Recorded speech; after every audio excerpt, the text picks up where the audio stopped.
Hello everyone and welcome to an ESO build video. Today we're going to be taking a look at my personal build for the Sorcerer tank this time around. Now, before we get into it guys, I just want to apologize. I wanted to have this build out a couple days ago, and unfortunately I just got sick, and every time I attempted to get a recording of this, the coughing fits overtook the video. So, that's why it's been so delayed. Secondly, I actually never intended to, when I first put this together, I had no intent of actually putting it up on YouTube. Because it was an experiment to see how well did my health tank build translate to another class. And I gotta say it did really well, which is why it is actually going up on YouTube now. But just a forewarning, the build is extremely similar to the previous tank build I posted, just stitched to a different class. The bar layout is as close as I could mimic it over. So, like I said, it's a fairly almost identical translation of the previous build. But with that out of the way, let's get into it. First, let me pop the food buff real quick here, because apparently we forgot that. And we can move into the stat pools. So, the stats, we have 19,400 mana, 19,900 stamina. Want to make sure that stamina pool is at least a little bit higher. In this case, again, same as the Warden, it is only slightly higher on the front bar for the Spear synergies. Our health is 42.9 thousand. This does buff up to 50 or to 45 if there is a Warden in the party buffing your health pool. I've had that a lot, and that's some of the ways I've tested how far the healing can go. Mag recovery is sitting at 18,053, and we have 1,853. My God, 27,000 resists, bringing it up to 41% in each of them. This buffs up to what I believe. Let me just poke my head here and check.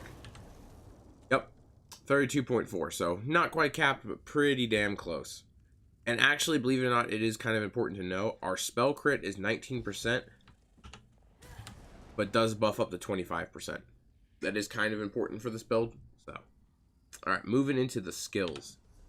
For the skills, like I said, I tried a direct translation from the previous build I had. So we have Pierce Armor as our primary taunt pool, or our primary taunt tool, my bad. Restraining Prison. Now, this is replacing Gripping Shards, and it is an AoE root that not only immobilizes targets for 6 seconds, but it grants us Major Vitality, anywhere from 2 to 8 seconds, depending on how many targets we hit. This skill is ridiculous. It is honestly ridiculous. These mobs here, unfortunately, are not targetable with it, but every single thing in that little dust cloud you just saw gets rooted. The more of them we get, the longer we get Major Vitality. Also, it procs a heal from blood magic, healing us for about 4.5 to 5k, depending on what passes we have up at the time. So, it is a root, it is Major Vitality, and it is a heal. It's a very, very good multi-tool skill. So, for the third skill on the bar, we are using Unstable Clan Fear. Now, you don't really care that it does damage. I guess it is a little handy, but we don't care about that. What we care about is that once summoned, you can activate this Clan Fear special ability, healing you for 35% of your maximum health. That is before any modifiers. That's before healing taken buffs, that's before healing done buffs, that's before everything. So what I mean by that is this heal reliably, even though we only have about 42k health, this heal without critting, without Major Vitality, heals me for about 20k. Once you account for all the buffs, it is actually a crit. It can actually heal you for more than your health bar. I've seen it done. I don't know how it happened. I have combat metrics that I've seen to prove that it happened, though. I've had this heal me for a total of 47k in the past. On average, though, whenever it does crit, it will bring you back to full health. I have never once not been healed full with this ability unless I'm Major Defiled. Our Taunt, we're still using Inner Rage. We have a lot of mana to burn on this build, so why not burn it? We have expensive skills. Make good use of it. The range taunt is really nice. I don't use this as much as I did on the Warden. I tend to just pop this on targets that I can't pull. And our replacement for our sustain skill is Dark Deal. It costs us 2,300 mana, restores 3,600 stamina on the spot, and heals us for 9,200 health. That is a big heal. The extra stam return is over 20 seconds. It's not a lot. It's about half of what Betty gives over that same time frame. So, not particularly a great stam return ability over time, but for the burst stamina, it can replace heavy attacking. It's about the same amount of time. So I still like keeping it up at all times if able. The little trickle bit of stamina it gives is really good. And for our front bar ultimate, we are using Suppression Field. Now, the choice of this ultimate is yours, whether you want to morph it to Absorption or Suppression.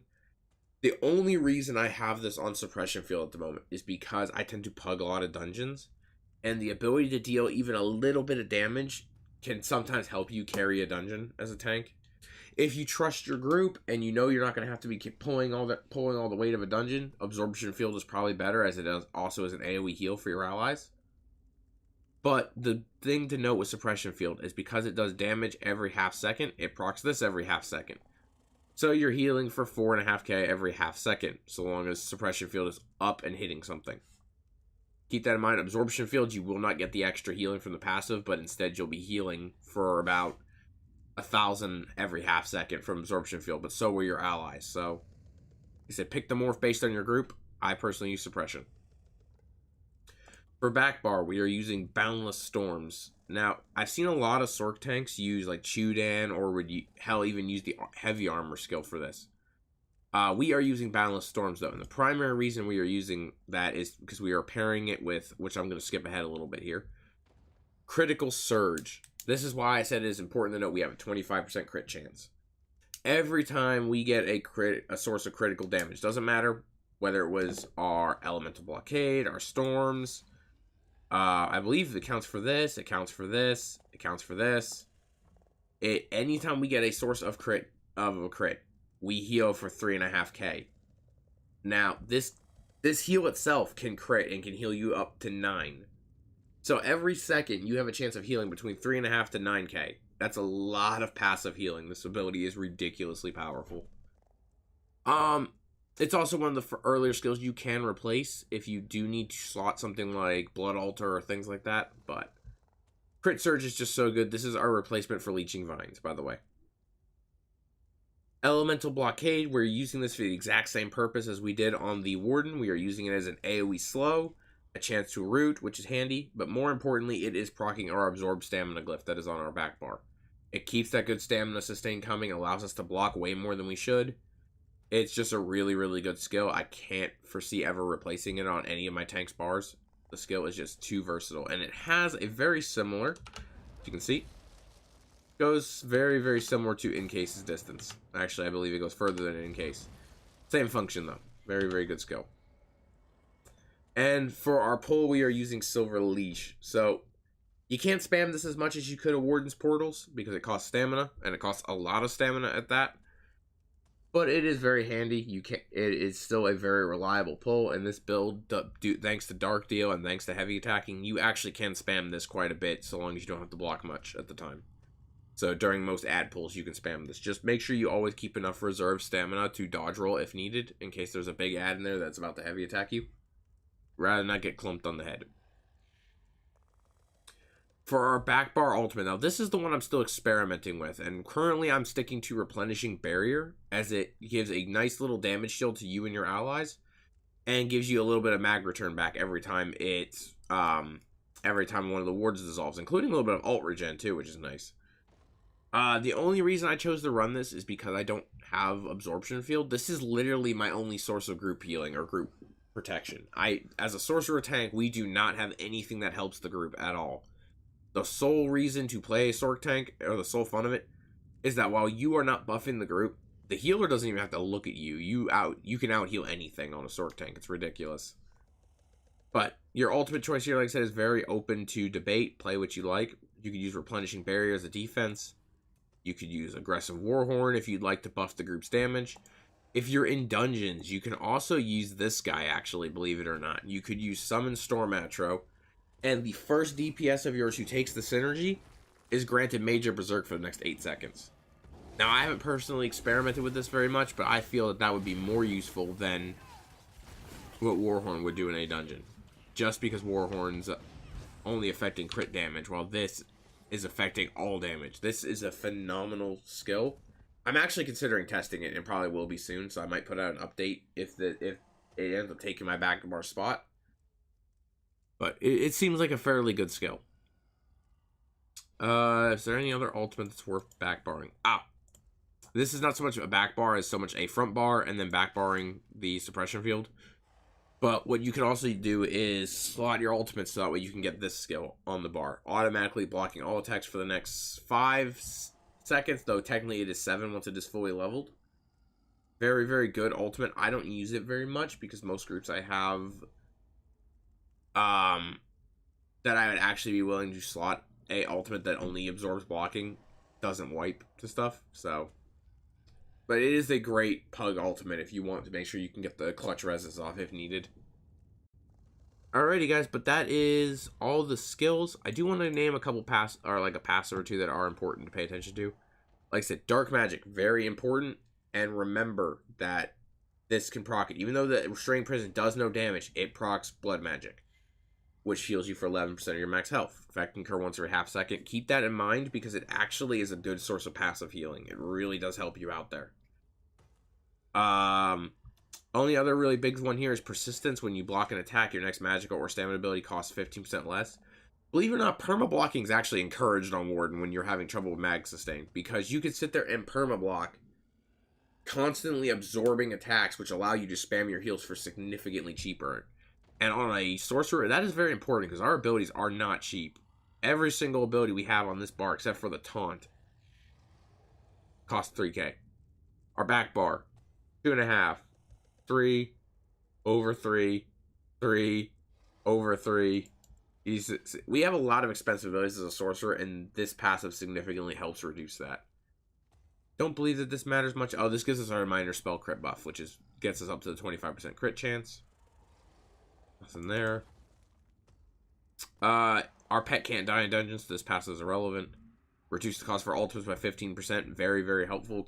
Actually brings suppression field down quite a bit. Increases our health and stamina recovery by 20% while the Daedric summoning ability is slotted. That is our clan fear. We have 20% higher stamina recovery than any other tank does because of this. And what is nice, it actually brings our health pool up to match that of a Warden's and actually exceed a Warden's if we have someone giving us minor toughness. Increases our max health by 8% while we have a Daedric summoning pet active. Again, our clan fear is buffing our health. We actually sit about 40k health without this passive. So it is very nice, gives us a nice little extra chunk of health. Very, very good. Mag recovery increased by 10%. Nice. Not too much there, not too much there, and not too much there. So mag recovery pass is important for a tank. This is nice. This is nice. This is nice. This is nice. This is nice. And this is nice. Everything else, like, this is great and all, but this is not necessary if you don't want it. But I would highly recommend just grabbing all the classes passives that usually really do that with all your characters. Weapon passives, the only passive I'm going to really go over. You do want all your weapon passives. I actually don't yet because I haven't leveled the skill line all the way. In Sword and Board, but you want all of them. And in Destro, you need Ancient Knowledge, and that's pretty much it. You only need Ancient Knowledge, and Elemental Force is handy.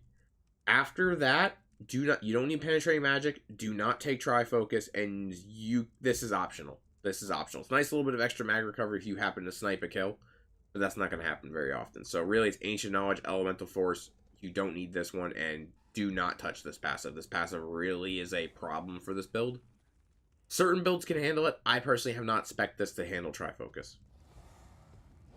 Armor, we are in 7 heavy, so this is the only armor skill you need to invest in. So, put all your passives in there. And as you level Undaunted, make sure you level up the Undaunted passives. Also, if you want to take this class into Trials, I would highly recommend leveling Overflowing Altar. It is really nice to have. It helps out your other tank and other healers and DPS a lot. So keep that in mind. You can also use Bone Shield if you were to replace something on here. You could replace this or this with Bone Shield if you wanted to. I don't, but you can. Warhorn, Replenishing Barrier. Make sure you grab the passives in this skill line. Specifically, you're looking at this one here. Increases your magic recovery by 5%. This will actually go to 10% once I get the full support line leveled. And what that will do is that as long as you're in your back bar, your mag recovery is actually higher, thanks to the support ultimate. For a race, we have chosen Nord yet again. I'm going to reiterate my point about Nords real quick. You don't have to play this race if you don't want to.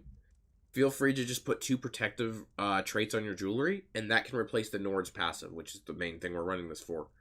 Nearly 4k resists. So with 2 Protective Jewelry, you'll be about 600 resist behind this. That's not a noticeable amount, really. And then you can run whatever race you like. But Wardens give resistances, they give max stam and alt gen, and they give max health. So they are a very, very good tank race. They are, thanks to the alt gen, technically speaking, trial meta tank now. But it's by such a minor degree that just play what you like. Just remember you might need to slot some protective traits on your gear. Crafting. The only important skill to note here is medicinal use to keep your potions lasting longer. I do make my potions on every character that I play, so that way I don't have to relog very much, so I put the rest of the passives in. But if you just want to power level this and then take your skill points out, you can. Just make sure you can get medicinal use. Champion points. Now, champion points I have not played around with much. They are identical to the Wardens. 37 into Warlord, 75 Arcanist, 11 Tenacity, 66 Tumbling, 81 Shadow Ward, 100 Blast, 100 Elfborn, and 70 Precise Strikes, which really does nothing for us right now. 66 Ironclad, 66 Thick-Skinned, 43 Hardy, 43 Elemental Defender, 20 in Recovery, that's meant to be a 19, and 32 in the Heavy Armor Focus, that is actually meant to be a 33. I just fucked up when I put the CP in. So, the reason we have Heavy Armor Focus is to counterbalance some of our gear, which I completely spaced on and have not gone into the gear. Let me get away from this boss real quick. So for gear, we are running, yet again, Stonekeeper with a Triglyph enchant on the big piece, Elf enchant on the small piece. They are both sturdy.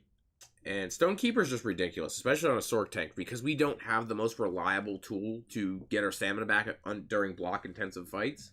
Stonekeeper really helps out. It really comes in clutch when you need it.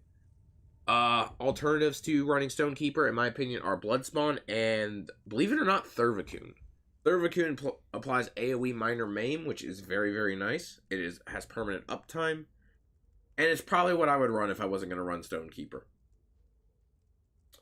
For our jewelry set / weapon set, we are running yet again Desert Rose with a decisive, doesn't matter what enchant or poison you want to use in your front bar, but run a decisive sword or whatever on the front.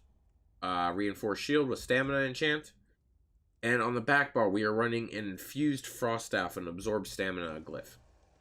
Now, the thing to note here is that while in dungeons, I do believe Stamglyph is the best. In trials, because of the amount of synergies you're activating, which give you free regen no matter what the synergy was, you actually don't need this Restore Stamglyph on the back bar. And instead, in a trial situation, I would replace this with a Crusher enchant. And on the front bar, put an Absorb Stamina source, whether it be poison or enchant, your choice. But for dungeons, I like the back bar Absorb Stamina. I don't think the Crusher enchant is a make or break in dungeons whatsoever, so... And for our final set, we actually did replace Eben for this tank. We are using Akaviri Dragon Guard. Mag recovery, healing taken, max health, and reduce the cost of our ultimates by a further 15%. Which, mixed with our Sorcerer passives, brings our ever so expensive suppression field down to 165 ult cost. I believe this ult starts well over the 200 mark, because this is a 200 cost ultimate, and it is down to 146. I believe it's a 250 cost ultimate by standard. So, very, very, very nice. I love Akaviri Dragon Guard. It's a great set. If you were to replace Akaviri Dragon Guard, you actually, on Sword Tank, believe it or not, you have the freedom to pick any set you want on this class compared to the Warden. You don't need any really max health from your stat set, so run whatever you like here. Experiment a little, have fun. There's some awesome passive sets in the game that really play around with some stuff. You could run Turogs here if you want to strengthen your back bar enchant. You can run... believe it or not, Army of the Trainee gives you a really solid stat pool. Let me kill this guy real quick. You could run Shackle Breaker if you just wanted the high stat pools. You could run Plague Doctor if you really want to rip the big heals. You know, just have fun. Screw around with it. And in replacement to Desert Rose, the only other set I like to run as my passive set is Turog's Pact, because it strengthens the Stamglyph. But... in my opinion, Desert Rose is now my new favorite tank set, just because spell resistance, max health, max mag, and massive, and I mean massive amounts of magic recovery when you're taking damage. It's my favorite. It's my new favorite tank set. It will be included on probably almost every tank build I make from here on out. But Akaviri Dragon Guard and the monster set are both very replaceable. The only important thing about monster sets that you do is do not use Scourge Harvester. Because we already have a reliable source of major vitality, we do not need Scourge Harvester.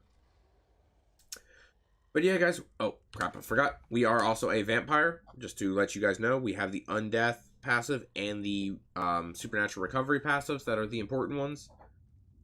Let me actually go into skill line just to show, because I completely spaced on the Vampirism skill line. So yeah, Supernatural Recovery and Undeath. These are your important passives. You can take the rest if you'd like, but you don't necessarily need them. And I have not used a single skill out of the skill line for this character yet. But, alright guys, I hope you guys enjoyed. This is how I've been running a Sorc tank, and just to kind of prove a point before I get out of here, though, let me go piss off everything real quick. I want to show you how big this heal is. I do want to just show you how big the heal actually can get. So let me pull a few of these guys. Let them beat on me for a second here. Apparently, they're not going to do any damage, so bad test, I suppose. My bad. Big boss is probably not up yet to test this on either. Nope. Alrighty, guys. So, with that, I'm just going to leave you with the passive healing, watching as this as these guys cannot hurt me at all. And yeah, have a good one, guys, and I will see you on the next video. Later, people.